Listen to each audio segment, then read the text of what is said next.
Hello student, this video is for class 7th subject social study and this is the revision video in geography. This video we will discuss about chapter 5 atmosphere. We are not going to read this chapter in detail. We will just have a review of this chapter. So this chapter we will discuss about atmosphere. So first topic is what is atmosphere, introduction of atmosphere. ठीक है, तो introduction में क्या है, earth is surrounded by the a thick blanket of air card atmosphere. जो हमारा अर्थ है, हमारी पृथ्वी है, वो सराउंडेड है, घिरी हुई है, ढकी हुई है किससे, एक थिक ब्लैंकेट से जो कि एयर का बना हुआ है, उसको बोलते हैं एटमॉस्फेयर. और इस ब्लैंकेट को किसने होल्ड कर रखा है, जो हमारा अर्थ का ग्रेविटेशनल फोर्स है. ठीक है, other planets and moons have little और नो एटमॉस्फेयर एट ऑल. इसमें क्या है, अदर प्लैनेट जो भी हमारे ग्रह हैं जिस पे ये एटमॉस्फेयर जो है वो नहीं है वहाँ पे. ठीक, फिर आता है नेक्स्ट आपका टॉपिक कंपोजिशन ऑफ एटमॉस्फेयर, कि हमारा एटमॉस्फेयर जो बना है, जो एयर का ब्लैंकेट बना है, वो कैसे बना हुआ है. A mixture of colourless, tasteless, odourless gases from the atmosphere. मतलब जो ये रंगहीन, स्वादहीन और जो कि इतनी सारी गैसों से मिलके हमारा एटमॉस्फेयर ब्लैंकेट बना हुआ है, जिसमें कौन कौन सी गैसें किस परसेंटेज में है ये भी दिया हुआ है. नाइट्रोजन आपका 78% है, जो कि सबसे मैक्सिमम गैस है हमारे एटमॉस्फेयर की. ठीक है, फिर उसके बाद आती है oxygen 21% are the main gases present in it. और ये नाइट्रोजन और ऑक्सीजन क्या है, ये मेन गैसेज हैं जो कि हमारे एटमॉस्फेयर में प्रेजेंट हैं.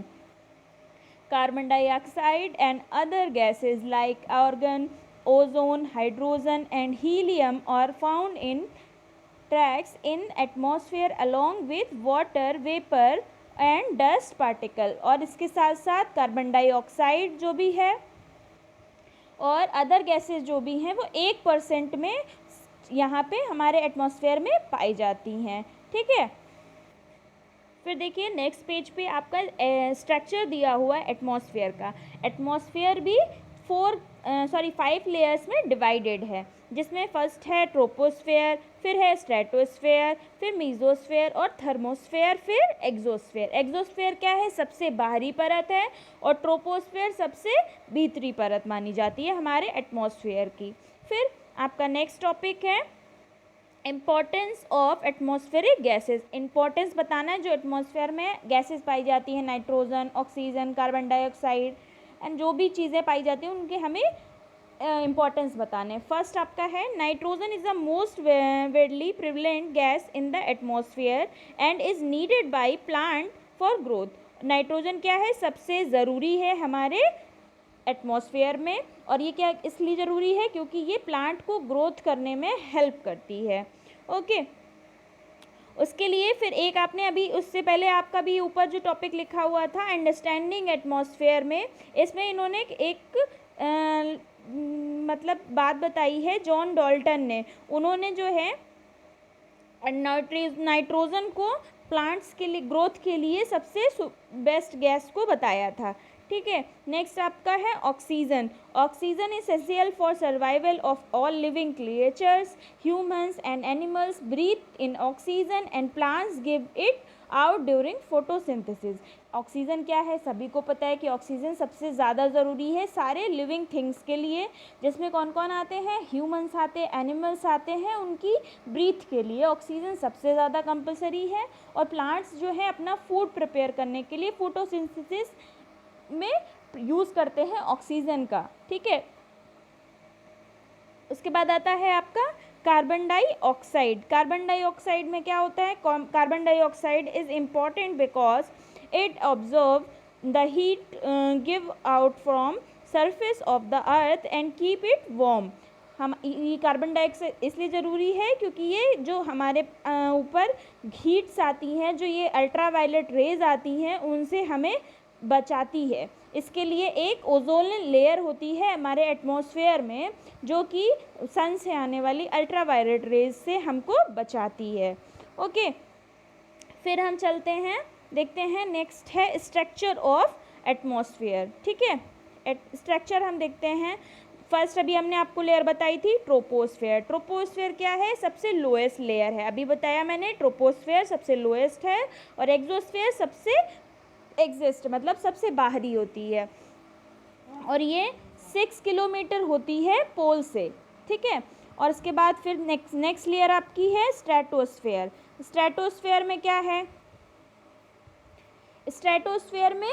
Stratosphere is the layer about troposphere, it is extend about 50 kilometre above. ये पोल से 50 किलोमीटर होती है और ट्रोपोस्फेयर से ऊपर होती है।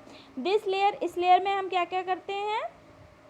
ये लेयर हमारे टेम्परेचर को एक बैलेंस देती है, वाटर वेपर बनाती है, जहाँ पे क्लाउड्स बनते हैं जिसकी वजह से रेन होती है। ओके, नेक्स्ट फिर आते हैं हम मीजोस्फेयर। मीजोस्फेयर में क्या है? Mesosphere is a layer above the stratosphere. ये स्ट्रेटोस्फेयर के ऊपर वाली लेयर है। इसका जो हाइट होती है वो 85 किलोमीटर होती है और इसमें हमें इसको क्या बोलते हैं? इस लेयर को हम स्ट्रेटोपॉज भी बोलते हैं, ठीक है। देखो यहाँ पे लिखा हुआ है आपका, स्ट्रेटोपॉज भी बोलते हैं इस लेयर को, उसका सेकंड नाम रखा गया है। ओके, फिर नेक्स्ट लेयर हमारी कौन सी आती है? थर्मोस्फेयर, ठीक है। थर्मोस्फेयर क्या है?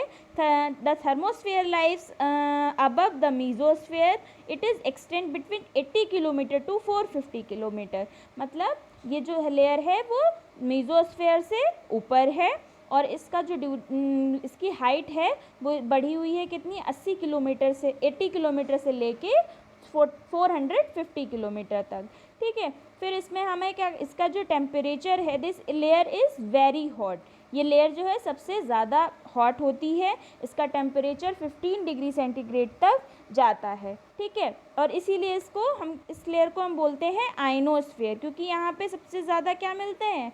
आयंस मिलते हैं, इसलिए इस लेयर को हम आयनोस्फेयर कहते हैं, ठीक है। फिर नेक्स्ट हमारी लेयर आती है एक्सोस्फेयर, जो कि सबसे बाहरी है। द आउटर मोस्ट ऑफ और upper most layer of the earth atmosphere is called exosphere. ये अर्थ की सबसे बाहरी और सबसे ऊपरी परत है, इसलिए इसको एक्सोस्फेयर कहते हैं। The temperature is layer this layer can be high as 5500 degree centigrade. इसका टेम्परेचर भी क्या होता है? बहुत ज़्यादा होता है। This layer merge outer space, ये आउटर स्पेस को मर्ज करती है और क्या करती है? ये सबसे ज़्यादा हीलियम और हाइड्रोजन गैसेस यहाँ पे मिलती हैं, ठीक है।